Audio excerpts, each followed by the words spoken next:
फसल बीमा योजना। प्रधानमंत्री फसल बीमा योजना भारत सरकार ने 13 जनवरी 2016 को देश के किसानों के लिए फसलों के जोखिम कवरेज को मजबूत करने की दिशा में एक ऐतिहासिक कदम उठाया और प्रमुख फसल बीमा योजना प्रधानमंत्री फसल बीमा योजना को मंजूरी दी।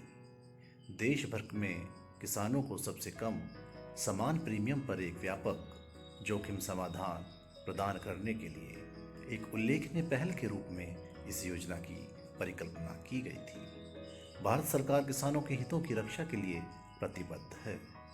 किसान अपनी खाद्य फसलों का महज 2% की बीमित राशि पर तथा वाणिज्यिक और बागवानी फसलों का न्यूनतम 5% की बीमित राशि पर बीमा करा सकते हैं। बाकी की प्रीमियम राशि पर केंद्र सरकार और राज्यों द्वारा सब्सिडी दी जाएगी।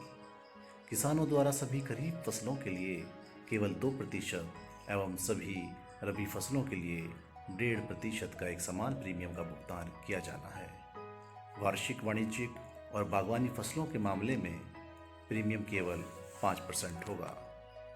किसान के हिस्से के अतिरिक्त प्रीमियम का खर्च राज्यों और भारत सरकार द्वारा समान रूप से सहायता के रूप में दिया जाता है। हालांकि भारत के पूर्वोत्तर राज्यों में दिलचस्पी बढ़ाने के लिए भारत सरकार ने इस क्षेत्र में 90% प्रीमियम सहायता साझा की है। फसलों की कवरेज। खाद्य फसल जैसे कि अनाज, बाजरा और दालें, तिलहन, वार्षिक वाणिज्यिक, वार्षिक बागवानी की फसल। जोखिम की कवरेज। प्रधानमंत्री फसल बीमा योजना फसल की बुआई से लेकर कटाई के बाद तक की पूरे फसल चक्र से जुड़ी गतिविधियों के दौरान फसल के नुकसान के खिलाफ सुरक्षा सुनिश्चित करती है। किसानों को किसी भी अप्रत्याशित आपदा के कारण बुवाई में आने वाली परेशानी से बचाव के लिए जल्द से जल्द योजना में नामांकन करने के लिए प्रोत्साहित किया जा रहा है।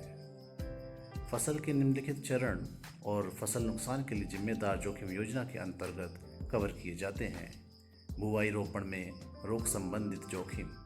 बीमित क्षेत्र में कम बारिश या प्रतिकूल मौसमी परिस्थितियों के कारण बुवाई या रोपण में उत्पन्न रोग। खड़ी फसल बुआई से कटाई तक के लिए नहीं रोके जा सकने वाले जोखिम जैसे सूखा, अकाल, बाढ़, सैलाब, कीट एवं रोग, भूस्खलन, प्राकृतिक आग और बिजली, तूफान, ओले, चक्रवात, आंधी, टेम्पेस्ट, तूफान और बवंडर आदि के कारण उपज के नुकसान को कवर करने के लिए व्यापक जोखिम बीमा प्रदान की जाती है।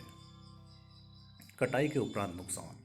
फसल कटाई के बाद चक्रवात और चक्रवाती बारिश और बेमौसम बारिश के विशिष्ट खतरों से उत्पन्न हालत के लिए कटाई से अधिकतम 2 सप्ताह की अवधि के लिए कवरेज उपलब्ध है। स्थानीयकृत आपदाएं।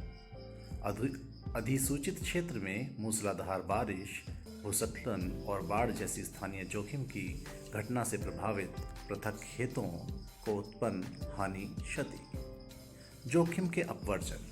निम्न कारणों से किसी के कारण फसलों के नुकसान में बीमा कवर लागू नहीं होगा।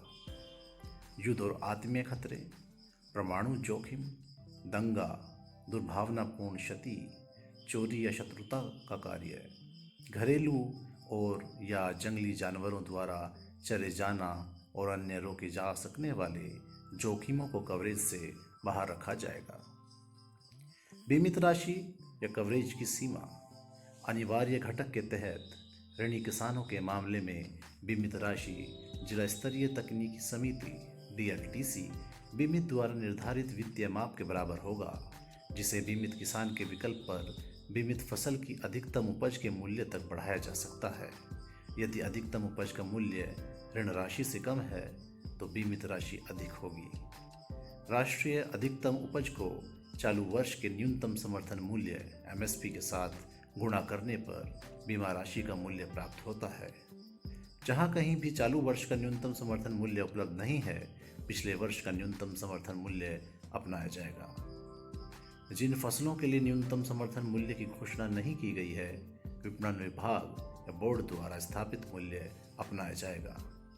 PMFBY के तहत औसत बीमित राशि बढ़ाकर 40,700 रुपये कर दी गई है, जो PMFBY से पूर्व की योजनाओं के दौरान प्रति हेक्टेयर 15,100 रुपये थी। योजना की कुछ प्रमुख विशेषताओं में किसानों का आसानी से नाम लिखने के लिए PMFBY पोर्टल, फसल बीमा मोबाइल ऐप को भूमि रिकॉर्ड से जोड़ना, फसल नुकसान का आकलन करने के लिए satellite imaginary, remote sensing technology, drone, artificial intelligence और मशीन लर्निंग जैसी प्रौद्योगिकी का इस्तेमाल शामिल है।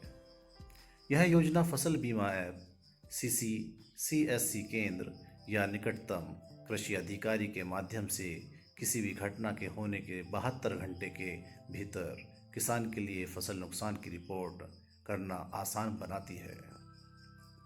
लगातार सुधार लाने के प्रयास के रूप में इस योजना को सभी किसानों के लिए स्वैच्छिक बनाया गया था। फरवरी 2020 में इसमें सुधार किया गया। राज्यों को बीमा राशि का तर्कसंगत बनाने के लिए लचीलापन भी प्रदान किया गया है ताकि किसानों द्वारा पर्याप्त लाभ उठाया जा सके।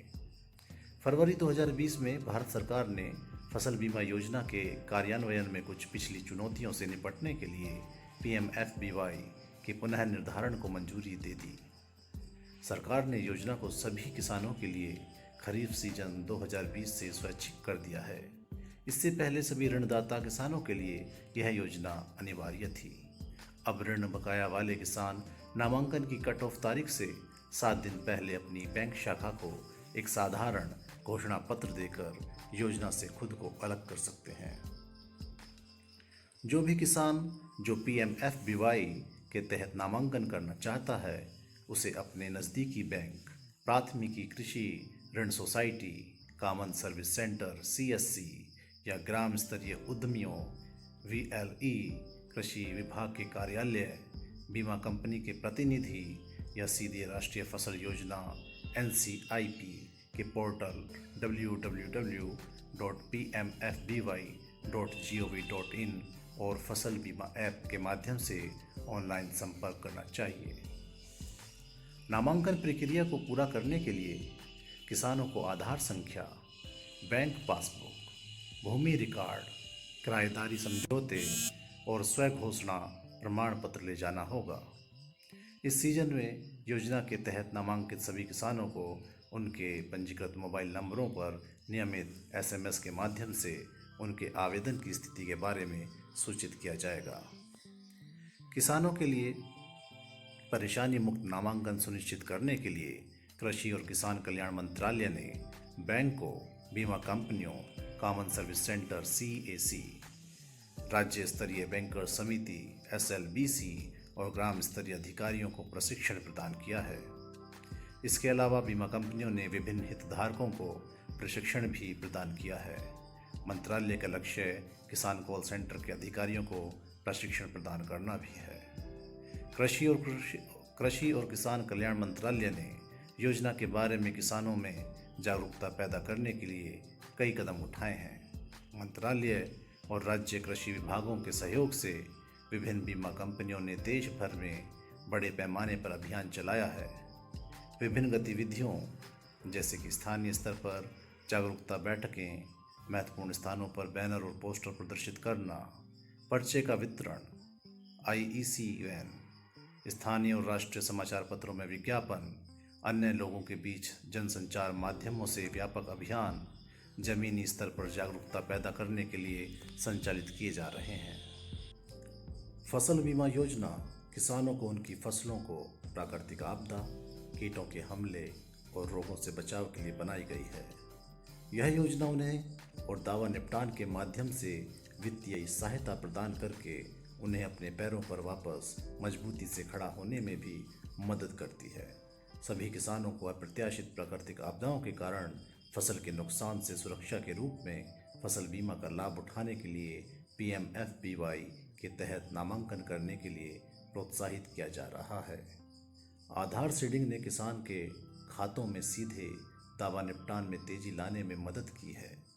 कोविड लॉकडाउन अवधि के दौरान भी लगभग 70 लाख किसानों को लाभ हुआ और 8,741.30 करोड़ रुपए के दावे लाभार्थियों को हस्तांतरित किए गए।